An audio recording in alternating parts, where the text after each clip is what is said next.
Estamos, como le decíamos, con Atilio Borón, que ya es un amigo de la casa a esta altura, el sociólogo e investigador. Gracias por estar con nosotros para tratar de desentrañar esto, Atilio.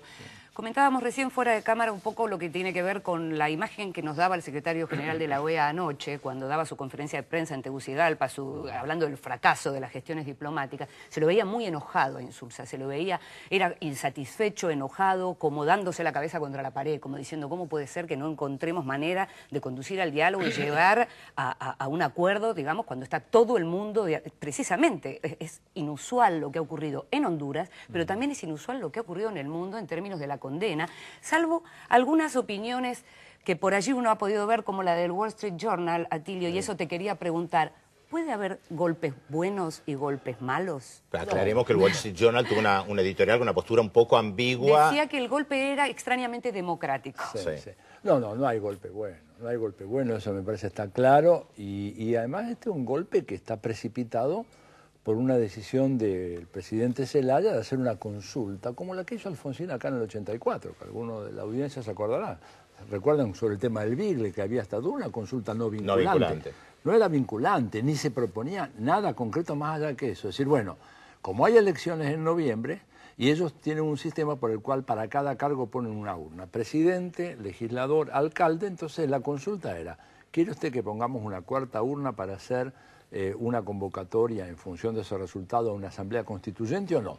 Y eso fue lo que produjo, digamos, esta eclosión. Claro, fue un pre-referéndum constituyente. Ni siquiera había una propuesta constitucional. Sí, pero, Atilio, veían políticamente lo que iba a suceder. Algo tal vez similar estaban pensando cómo hizo Rafael Correa en Ecuador. Asamblea constituyente, nuevo congreso, sin los grandes partidos. Sí, es cierto, pero en todo caso lo que sí es claro es que era una prerrogativa del presidente, que él no estaba cometiendo absolutamente ninguna infracción, pero evidentemente esto hay que entenderlo en el contexto de lo que vino pasando antes en Honduras. ¿Y qué es lo que vino pasando antes en Honduras? Acá tenemos un presidente que es un hombre de talante conservador. Viene de una de las grandes familias latifundistas de Honduras. O sea, no es, como hubiera dicho Evo Morales, marxista-leninista toda la vida, ¿verdad? Para nada, lo más lejos de eso. Pero un hombre que tenía una cierta sensibilidad social, que quedó realmente, por lo que me dicen alguna gente que lo conoce, extremadamente sorprendido de ver una realidad de su país que él jamás hubiera imaginado. Y además, lo que pasa normalmente en estos casos, apeló a la cooperación de los grupos más poderosos en Honduras, e inclusive la cooperación internacional, y de vuelta le respondieron con el bolsillo, le apeló al corazón y le respondieron. ¿Estás re alfonsinista hoy, No, estoy acordándome de episodios de la historia argentina. Claro, cuando Pugliese dijo lo mismo, apeló al corazón y sí, le respondieron con el bolsillo. Y entonces él se fue inclinando a tener relaciones con el ALBA, y en el marco del ALBA con Chávez, ¿no es cierto?, por el tema del abastecimiento de petróleo, pero hay algo que no se ha dicho mucho y que es muy importante, que algunos de los grupos más fuertemente opositores a Zelaya, que están vinculados a los dos grandes diarios de allá, que son La Prensa y El Heraldo, son conglomerados económicos que tienen poderosos intereses en la industria farmacéutica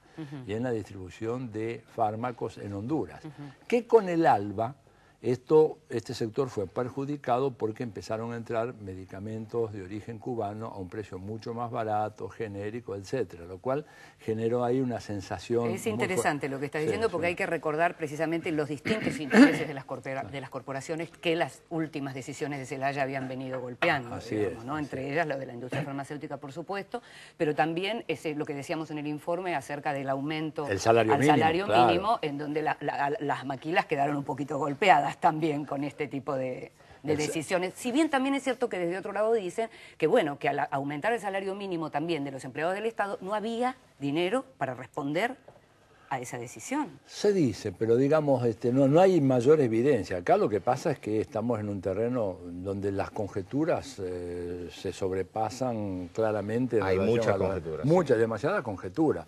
Mismo incluso este editorial del Wall Street Journal, de alguna manera refleja también una ambigüedad que hay en Washington en relación a todo esto, ¿verdad? Sí. Porque Obama evidentemente salió muy bien, acá lo vimos en el informe, después salió Hillary Clinton, pero luego, digamos, hubo una especie de silencio muy llamativo. Sí. Recién ayer el embajador vuelve a hablar muy preocupado con unas leyes del Congreso que recortan bastante los derechos individuales y hablando incluso en contra, el embajador estadounidense, decimos Llorens, en contra de la censura a la prensa. Es decir, el primer comentario que... Claro, y ahí un poco lo que comentaba Mark Weisbrot, que está en Washington, que está dirigiendo uno de los institutos allá, decía, bueno, si eso lo hubiera hecho Venezuela o Correa, en Ecuador o Bolivia, ¿no es cierto?, bajo Evo Morales, estas tremendas restricciones a la libertad de prensa, ¿no es cierto?, agresión a los periodistas de Telesur, corte de energía eléctrica para las radios y para la televisión, etcétera, Washington hubiera puesto el grito en el cielo. Y hasta ahora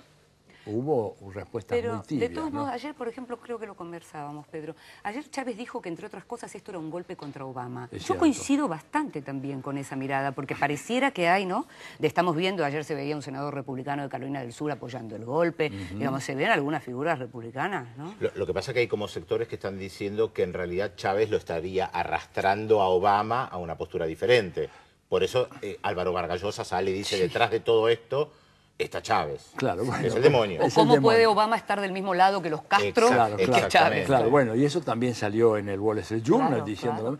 Pero mira, yo creo que acá esto lo que también refleja es algo que es muy preocupante, es lo siguiente. La idea de que Obama tiene el control del Estado norteamericano y del aparato estatal es una idea que no tiene realmente ningún fundamento real. Yo creo, recordemos lo siguiente, esta Constitución que en principio se hubiera sometido a discusión en función de este referendo, fue hecha en el año 1982. Acá ustedes lo dicen en el informe muy bien. En 1982 en Venezuela el que mandaba era John Negroponte. Que lo llamaban el virrey. El virrey. El presidente, hay un estudio de un historiador hondureño muy bueno, Ramón Muquelí, que hace un desglose de cómo era el proceso decisional en Honduras en los años 80. El presidente aparecía en el 5º lugar. El presidente de Honduras. Muchísimo más importante era el embajador norteamericano porque tenía las fuerzas del Comando Sur ahí, talaba la base en Palmerola, etc. Entonces, esa constitución es una constitución profundamente refractaria a cualquier cambio democrático. Y se quería alterar eso.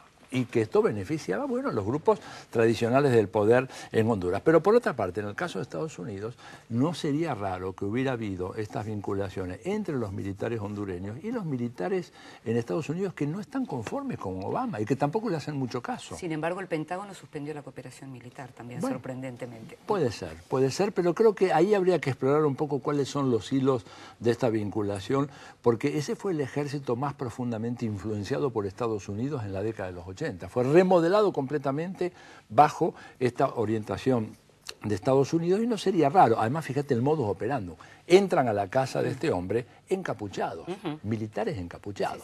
Digo, nosotros conocemos la historia. Comando. Era el Grupo Comando, ¿verdad? O sea, hay un modus operandi. Y después la otra cosa que me llamó mucho la atención, la propagación de una noticia sobre la renuncia de Zelaya. La carta que yo la mostré en el noticiero Canal 7 del lunes. Exactamente, que es lo mismo que hicieron en el 2002 en Venezuela. Con Chávez. Con fecha del 25, del jueves. Con fecha del 25, fecha del 20, bueno, pero ahí hay otras preguntas también, porque en el informe se señala que hubo muchas negociaciones con el embajador de los Estados Unidos y la pregunta es si el golpe no estaba preparado para el jueves y no para el domingo. Probablemente, sí, ahí nos podemos... Porque pero no lo sabemos. ¿Te acordás que viernes y sábado hubo una especie de paréntesis en donde todos nos preguntábamos qué iba a pasar y parecía que se estaba como apagando y nos preguntábamos precisamente nosotros el sábado si se iba a poder hacer la consulta popular. La encuesta nacional, como ellos la llaman. Exactamente. Sí.